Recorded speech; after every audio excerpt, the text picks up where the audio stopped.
கட்டுமானத்தின் வலிமை, கட்டிடங்களின் பாதுகாப்பு. ஸ்ரீ துர்கா டிஎம்டி கம்பிகள்.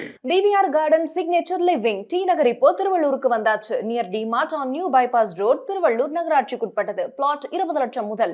கான்டாக்ட் 9955518814. இந்த வேறு ஒரு பொண்ணுடன் அந்த எஸ்டாப்ளிஷ் ஆகிற தொடர்புக்கு காரணம் இந்த முறையற்ற வாசல். இப்போது அவங்க வீட்டில் பார்த்தீங்கன்னா இந்த பழைய பொருட்கள்லாம் இருக்குது பார்த்தீங்களா, தேவையில்லாத இரும்பு பழைய பொருட்கள். நம்ம என்ன சொல்லுவோம், பழைய பொருட்கள்னாலே வந்து சனி பகவானுடைய ஆதிக்கம் நிறைந்த பொருட்கள் சொல்லுவோம். இந்த 48 நாளைக்கு அவங்கள வந்து இந்த புது பாய் புது தலகாணி வாங்கி கொடுத்து அங்கே வந்து அவங்கள வந்து தூங்க வைங்க அப்படின்னு சொன்னோம். ஸோ அவங்களும் அதே மாதிரி செஞ்சாங்க. அதுக்கப்புறம் வந்து அந்த பெண்ணுக்கு விரைவில் திருமணம் கைகூடி வந்தது. அனைவருக்கும் வணக்கம். பக்தி கஃபே நேயர்கள் அனைவருக்கும் வணக்கம். நான் உங்கள் ஏஎல்பி ஜோதிடர் மற்றும் வாஸ்து நிபுணர், அக்ஷய வாஸ்து நிபுணர் கிரி ஜானகிராமன். இப்போது நம்ம இந்த பதிவில் வந்து பார்த்தோம்னா ஒரு வாஸ்து சம்பந்தமான ஒரு நிகழ்வை வந்து பார்க்கலாம். சார், நம்ம வந்து இந்த வடமேற்கு மூலை அப்படின்னு சொல்லக்கூடிய இடம் நம்ம வந்து எல்லாருக்குமே நிறைய தெரிஞ்சிருக்கோம், நிறைய பதிவுகளை பார்க்குறோம். இங்கே வந்து சந்திரனோட ஆளுமை மிக்க பகுதி அப்படின்னு சொல்லுவோம். ஆனால் இந்த வடமேற்கில் வந்து பார்த்திங்கன்னா வாயு மூலை அப்படின்னும் சொல்கிறோம். இந்த வாயுக்கும் சந்திரனுக்கும் என்ன சார் தொடர்பு இந்த இடத்துல? சந்திரனை வந்து ஏன் வாயு மூலையில் வந்து இணைச்சி நம்ம வந்து இது பண்ணுறோம்? சந்திரன் வந்து மனம் சம்மந்தப்பட்ட நிகழ்வுகள், மனம் சார்ந்த நிகழ்வுகளில் வந்து பார்த்திங்கன்னா ஒரு பிரச்சனையை உண்டு பண்ணுமானா ஒரு பிரச்சனையை உண்டு பண்ணும். இப்போ ஜாதகத்தில் வந்து பார்த்திங்கன்னா அவங்களுக்கு சந்திரனோட அமைப்பு எப்படி இருக்குன்னு செக் பண்ணணும். இந்த சந்திரனோட அமைப்பை பொறுத்து தான் உங்களுக்கு வாயு மூலை வந்து எக்ஸ்ட்ரா வளர்ந்துருந்தாலோ குறுகி இருந்தாலோ அந்த இடத்துல அதனுடைய பாதிப்புகள், மனம் சார்ந்த நிகழ்வுகள், மனப்பிரச்சனை, அப்புறம் காதல் பிரச்சனை, இதெல்லாமே வந்து இந்த இடத்துல வருமானம் கண்டிப்பாக வருங்க. இப்போது நம்ம நண்பர் ஒருத்தர் வந்து பார்த்திங்கன்னா அவர் வந்து ஒரு பெரிய பிஸ்னஸ் பண்ணிகிட்ருக்காரு. அவருக்கு வந்து 50 வயசுக்கு மேலே ஆகுது. ஆக்சுவலாக ஒரு ரிட்டையர்மெண்ட் ஏஜ்னே வச்சுக்கோங்களேன். இப்போ அவருடைய மனைவி வந்து ஒரு பெரிய நிறுவனத்தில் வந்து ஒரு மிகப்பெரிய பதவியில் வந்து இருக்காங்க. இவர் வந்து வீட்டில் வந்து கொஞ்சம் ரிட்டையர்மெண்ட் டைம் வந்தாச்சு, இவர் வந்து ரிட்டையர்ட் ஆகிட்டு வீட்டில் இருக்கிறாரு. ஸோ இந்த வீட்டில் வந்து என்ன நிகழ்வுகள் நடக்குதுன்னு அப்படின்னு வந்து பார்த்திங்கன்னா இந்த மனம் சார்ந்த நிகழ்வுகள் வந்து அவங்க வீட்டில் வந்து ஒரு தவறான ஒரு வாசல் அமைப்பு, இந்த நார்த் வெஸ்ட்டுன்னு சொல்லக்கூடிய இடத்துல இருக்கக்கூடாத ஒரு வாசல் அந்த இடத்துல இருக்குது. இப்போது இந்த நார்த் வெஸ்ட்டு வந்து உங்களுக்கு சந்திரன் கெட்டு போகிற ஒரு அமைப்பில் உங்களுக்கு அந்த வாசல் இருக்கிறதுனால அவர் வந்து பார்த்திங்கன்னா அவங்க ஒய்ஃபு கூட வந்து நீ என் கூட டைம் ஸ்பெண்ட் பண்ண மாட்டேங்கிற, நீ என் கூட வந்து ஒத்துழைக்க மாட்டேங்கிற, ஏகப்பட்ட கம்ப்ளைண்ட்டு. ஸோ அங்கே மனம் சம்மந்தப்பட்ட நிகழ்வுகளில் வந்து அங்கே பிரச்சனை வருதானா கண்டிப்பாக அந்த வீட்டில் வந்து பிரச்சனைகள் வருது.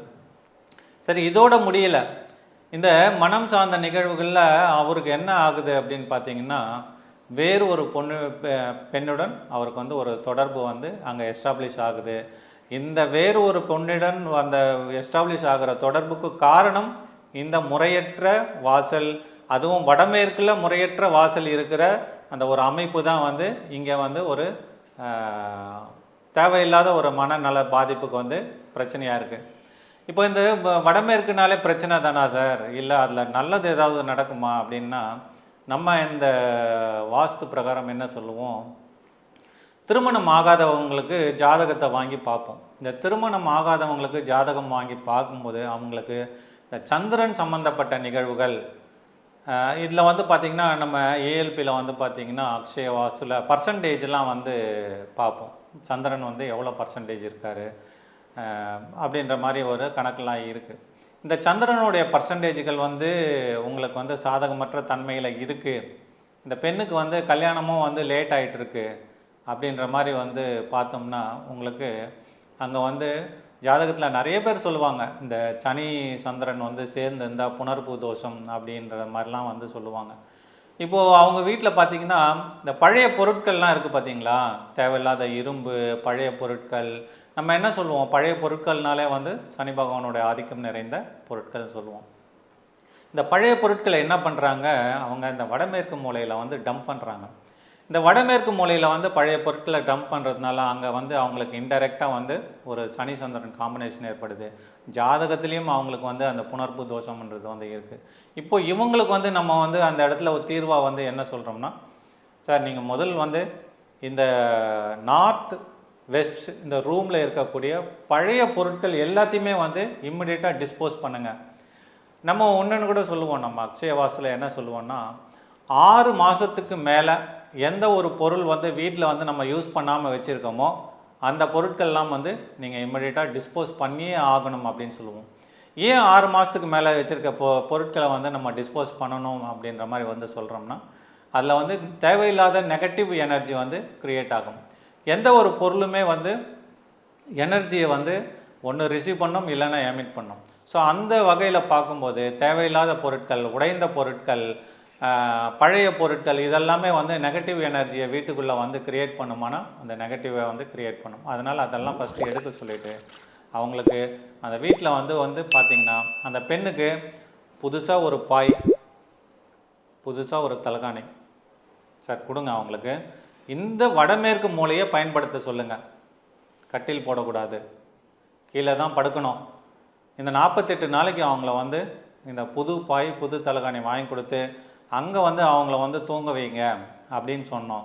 ஸோ அவங்களும் அதே மாதிரி செஞ்சாங்க. அதுக்கப்புறம் வந்து அந்த பெண்ணுக்கு விரைவில் திருமணம் கைகூடி வந்தது. இந்த இடத்துல ஏன் வந்து நம்ம வந்து வாயு மூலையை வந்து நம்ம அந்த இடத்துல செலக்ட் பண்ணோம் அப்படின்னு பார்த்திங்கன்னா, எல்லாருக்குமே நல்லா தெரியும் வாயு மூலையில் எந்த ஒரு நிகழ்வுமே வந்து அவ்வளோ சீக்கிரம் வந்து ஸ்டாக்னண்ட்டாக இருக்காது. உடனே அது வந்து மாறிடும். அது ஒரு நிகழ்வு.